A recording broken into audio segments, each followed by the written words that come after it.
Je m'appelle Anne-Marie Nkoyanzo Mpundu. Je suis la fille de ma mère, la fille de mon père. Eh bien, qu'est-ce que je peux dire sur moi? J'ai eu le bénéfice auprès de mes parents de faire des études qui m'ont amené à faire l'école primaire, l'école secondaire, finir mon examen d'État, obtenir le diplôme d'État et aller à l'université où j'ai pu embrasser comme discipline les relations internationales et j'en suis sorti licencié en relations internationales. Et bon, avec la fin de mes études, c'est là que j'ai embrassé maintenant la vie active, la carrière professionnelle, où j'ai eu quand même à parcourir un si long chemin qui continue jusqu'à présent. Et aussitôt terminé, j'avais été engagé dans une petite entreprise comme chef du personnel. De là, l'entreprise a fusionné avec une autre plus grande où on m'avait maintenu toujours comme chef du personnel, mais là j'étais devenu chef du personnel adjoint parce que il y avait déjà une autre chef du personnel qui plus tard est partie, que j'ai eu à remplacer.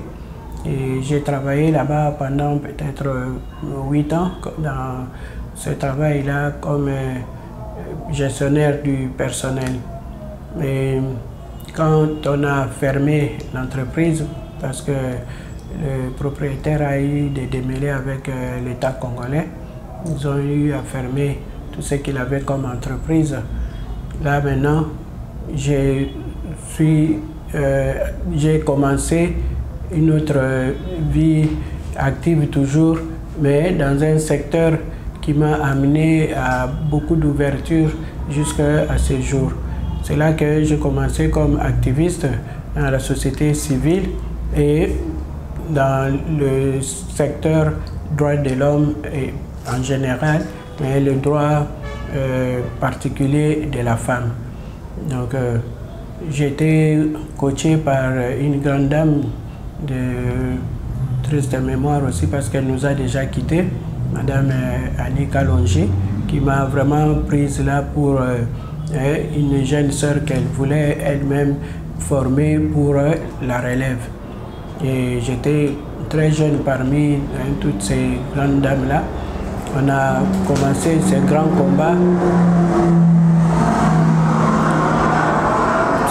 combat de lutter pour les droits de la femme. Déjà, ça, nous sommes en 91, donc en 91 comme nous avons l'habitude de le dire.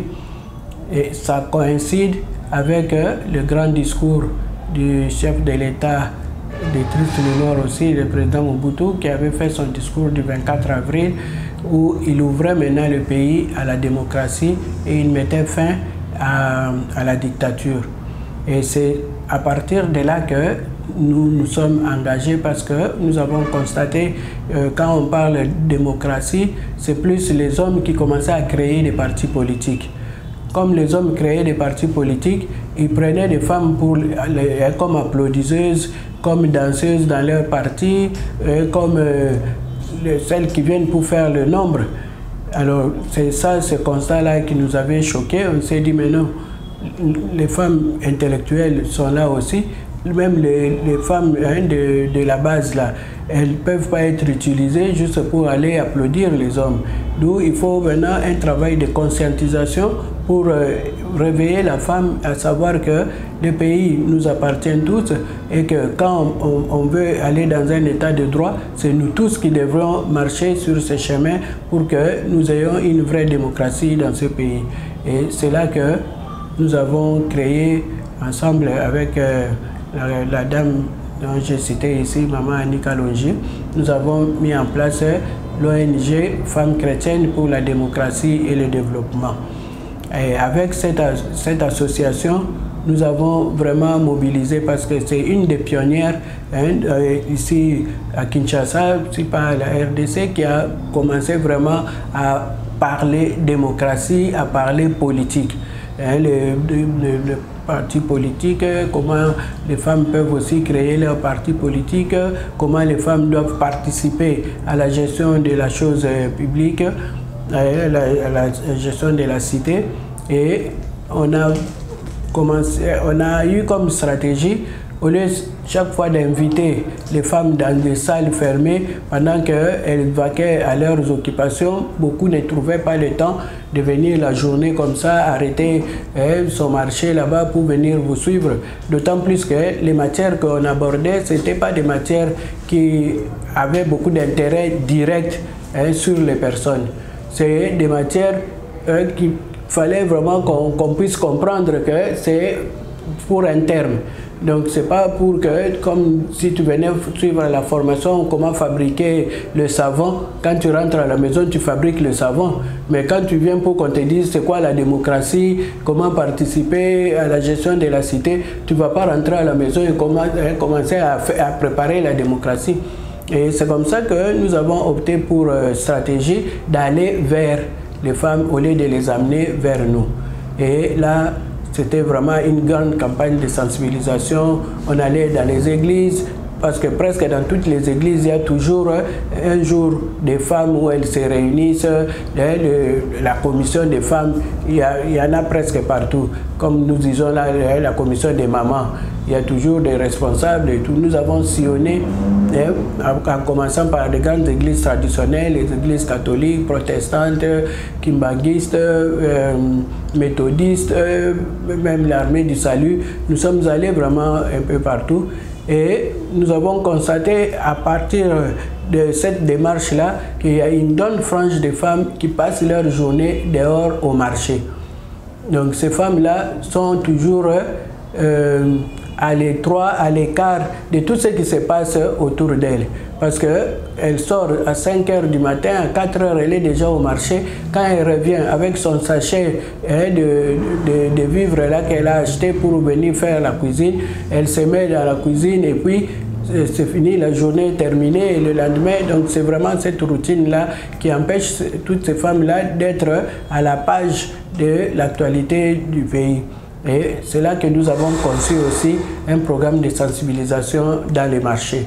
Oui, comme je l'ai dit, nous sommes dans les droits humains. Donc, les droits humains, c'est des droits pour tout le monde. Et le constat est que dans cette recherche de droits, on constate qu'il y a une frange de la population qui ne jouit pas totalement de ces droits. Et cette frange de la population, c'est les femmes, y compris nous-mêmes. Donc c'est pour ça que nous nous sommes dit, non, et en plus, ces femmes-là sont encore majoritaires dans le pays. Nous savons tous dans nos statistiques, bien qu'on parle des statistiques qui datent de longtemps, mais avec les projections qu'on fait, les femmes sont toujours restées majoritaires. On est à presque 52% des femmes contre 48% des hommes. Alors, ces 52% des femmes sont où? On les traite comment? On les embarque comment dans les bateaux de la prise de décision. Donc c'est ça qui nous a motivés pour que nous, femmes, nous puissions nous sentir totalement engagés dans la gestion du pays. Quand je vous ai dit que mon parcours, mon entrée dans la société civile comme activiste des droits des femmes et des droits de l'homme m'a amené à faire un parcours qui m'amène jusqu'à ce que je suis aujourd'hui, et c'est effectivement vrai parce que dans le travail que nous faisions, on était tout le temps appelé aussi à suivre tout, je peux dire, tout le mouvement de la progression de notre démocratie. Il y a eu des accords de Sun City, les femmes devaient participer. Il y a eu la 1325, la résolution 1325 des Nations Unies qui demandait à ce que tous les États puissent prendre en compte la participation des femmes et tout. Donc dans tout ce mouvement-là, on était toujours là présent. Jusqu'à ce que nous avons commencé avec les réseaux d'éducation civique au Congo, les RECIC. On a commencé un grand programme à 2000 c'était toujours vers les années 80, oui, 91, 92 ou 93 là, qu'on a lancé le RESIC, le réseau d'éducation civique au Congo. Donc c'était pour les élections. Au départ, c'était les élections en 2000. Et après, les élections ont eu lieu en 2006.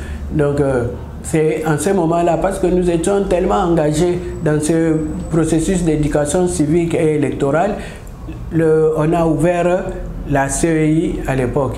Et c'est là que la CEI a eu recours à nous pour que nous puissions conduire aussi, participer à l'émergence de cet État démocratique. Et nous avons commencé notre parcours dans la commission électorale avec la CEI. Je peux dire les réalisations dans la commission électorale, je les situe à deux niveaux. À la CEI, j'étais la coordonnatrice nationale de la sensibilisation. Et là, je peux dire que nous avons vraiment battu un travail de titan pour sensibiliser la population aux élections. Et vous vous souviendrez, à ce moment-là, personne ne croyait aux élections et à la réalisation des élections en 2006. Personne n'y croyait. D'où il fallait vraiment un travail de conscientisation, de sensibilisation pour que les Congolais puissent s'approprier de ce processus. Et avec ça, nous avons eu à sillonner à l'époque toutes les 11 provinces pour que nous puissions vraiment faire comprendre à la population que ce sont nos élections. C'est nous, aujourd'hui, on nous donne cette chance-là par la Constitution que nous avons tous signée par les référendums que nous avons fait. Donc, ça nous donne la possibilité de désigner, de choisir nos responsables nous-mêmes. Mais c'est un privilège que les gens devaient comprendre. Donc, c'est comme ça que à cette époque-là, la sensibilisation a vraiment porté et ça s'est fait sur toute l'étendue de la République démocratique du Congo. Je considère par ma petite modeste contribution que j'ai eu vraiment à faire ce que je pouvais faire, à donner le meilleur de moi-même pour qu'on arrive quand même à ce résultat de voir les Congolais aller au vote comme ils l'ont fait. Et maintenant, pour ce qui concerne ma deuxième étape là, au niveau maintenant de la Commission électorale nationale indépendante, parce que là c'était la CEI, Commission électorale indépendante. Maintenant on est à la CENI, Commission électorale nationale indépendante. Ici j'ai été maintenant reprise comme secrétaire exécutif provincial de la ville de Kinshasa, sans trop compter sur tant d'autres choses qu'on a fait pour le processus qui vient de se terminer, mais la grande réalisation, je peux dire, d'avoir réussi à amener Kinshasa à s'enrôler massivement. Parce que depuis qu'on a commencé le processus électoral, Kinshasa a toujours saboté l'enrôlement parce qu'ils ont toujours considéré qu'ils ne sont pas concernés par les élections. Évidemment, cela est dû par la mobilisation négative que font certains partis politiques à l'époque.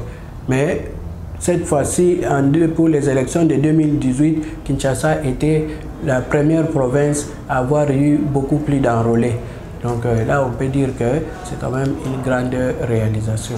Si je fais un regard en arrière, en 90, 91, quand nous commencions, en tout cas, on devait tirer vraiment le verre du nez pour que les femmes parlent, pour qu'elles viennent. Je vous ai dit l'approche que nous avions adoptée d'aller vers, parce que c'était difficile de les amener vers nous. Mais aujourd'hui, je me dis même, nous, on peut disparaître aujourd'hui. La relève est déjà assurée. Le grand pas est déjà réalisé. Vous voyez vous-même comment les femmes se mobilisent aujourd'hui. Comment les femmes sont toujours en train de suivre, de vivre l'actualité du pays et de chercher aussi chaque fois, vous voyez des plaidoyers qui se font, vous voyez des lobbying qui se font pour que les femmes puissent participer au gouvernement elles se battent pour atteindre ne fût-ce que les 30% là de la participation des femmes dans la prise de décision, bien que notre constitution a déjà fixé aussi cette question-là, parce que la constitution vraiment nous donne déjà les 50%, 50-50 dans tout ce que, à tous les niveaux de nos institutions, quand il y a des nominations, des mises en place et tout, on doit veiller à cela. Bon, la Constitution garantit cela, mais maintenant dans l'application, c'est toute une lutte. Et on ne va pas se plaindre si on n'a pas encore atteint les 50%, parce que la lutte continue. Et on continuera toujours à se battre jusqu'à ce qu'on arrivera au résultat escompté. Donc je crois que maintenant le mouvement est en train vraiment de prendre corps, de grandir, et le travail est en train de se faire dans tous les sens. Il n'y a aucune province aujourd'hui qui peut dire que non, chez nous il n'y a pas de femmes qui se battent, chez nous non. Partout, quand vous voyagez, vous trouvez vraiment des femmes très engagées, des femmes dynamiques, des femmes qui impulsent vraiment les autres là pour que leurs plaidoyers soient entendus, leurs activités soient visibles et tout. Donc c'est vraiment, pour moi, c'est un grand progrès. Bien qu'il y a toujours beaucoup à faire, mais il y a déjà un grand progrès quant au fait d'avoir brisé le silence autour de la question de la femme, autour des violences faites aux femmes, autour de la question du viol et tout. Donc il n'y a plus de femmes qui se taisent sur tout cela. Les femmes dénoncent, les femmes parlent, les femmes crient, les femmes font toutes les activités nécessaires pour que la condition de la femme puisse progresser. Et il y a beaucoup d'avancées aussi. Mais je venais de dire, non, la Constitution consacre 50%, 50%. Donc, c'est la première fois avec notre président actuel, le président Félix-Antoine Tshisekedi, qui prend vraiment cette question à cœur et qui prend ça aussi comme son cheval de bataille. Il a traduit par les actes avec ce gouvernement. Non seulement il y a 37% des femmes, comme vous dites, mais ces femmes occupent quel poste ministériel? Donc, c'est pas n'importe quel poste comme c'était dans le temps. On connaissait déjà à l'avance les postes que les femmes devaient occuper. C'était le ministère des Affaires sociales, le ministère du genre, et tous ces ministères-là qui étaient, entre guillemets, des ministères pour femmes. Mais aujourd'hui, vous avez une femme ministre de la Justice, vous avez une femme qui est vice-premier ministre et ministre de l'Environnement, vous avez une femme à la Banque centrale, comme gouverneur de la Banque centrale. Et donc, vous voyez que c'est vraiment un très grand pas, mais on n'a pas encore atteint les 50%, d'où la lutte doit continuer. J'ai eu quand même à bénéficier de quelques prix.